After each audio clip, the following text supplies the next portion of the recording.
first off, it must be a true honor to be inducted. Can you share your thoughts on the news of your induction? Yeah, it was pretty exciting to hear the news, and special as well. Les Wilson gave me a call, which a longtime administrator for the Canadian Soccer Association, who has been played a pretty big role in my upbringing in the Canadian system. So it was nice to hear from him and all the coaches along the way that have been so instrumental in my success. So pretty excited to get the nomination.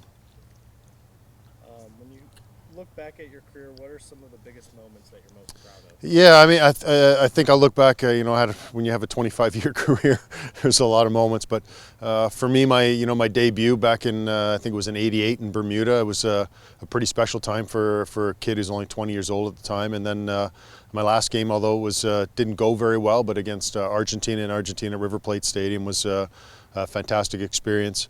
And a huge honor to be able to represent your country. I was very fortunate to be able to do that as many times as I did, and every time I enjoyed putting that jersey on.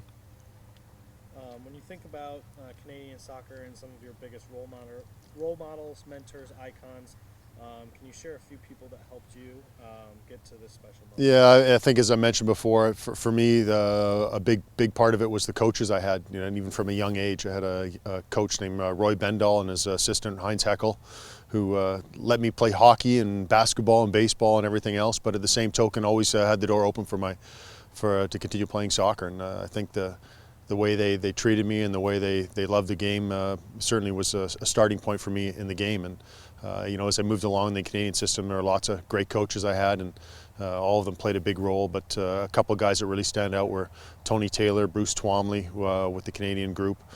Goalkeeper coach Kevin Muldoon was a fantastic influence in my career.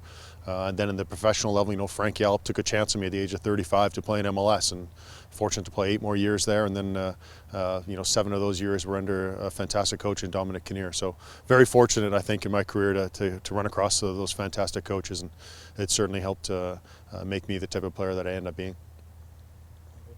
And then if there's anybody else Yeah. that you would like to thank. Yeah, and in terms of thanks, those are the coaches, but obviously playing a big role for any kid will tell you, although I'm not a kid anymore, any kid will tell you the parents. My parents would be up at the crack of dawn taking me to fields all around Vancouver in the pouring rain in the winter, and standing on the sideline, slicing the oranges in the morning. So, thank you, Mom and Dad, for all your support and everything you meant to me for my career. Even in the professional game, still calling my dad every night after games and talking through the game. Certainly was nice to know that I always had the support from my parents. And lastly, my family, my loving wife Becky, and my kids Peyton, Owen, and Abigail, and they always supported me at this game. And fortunately, I was able to win an MLS Cup for every kid. So it was a pretty nice way to cap off a great career.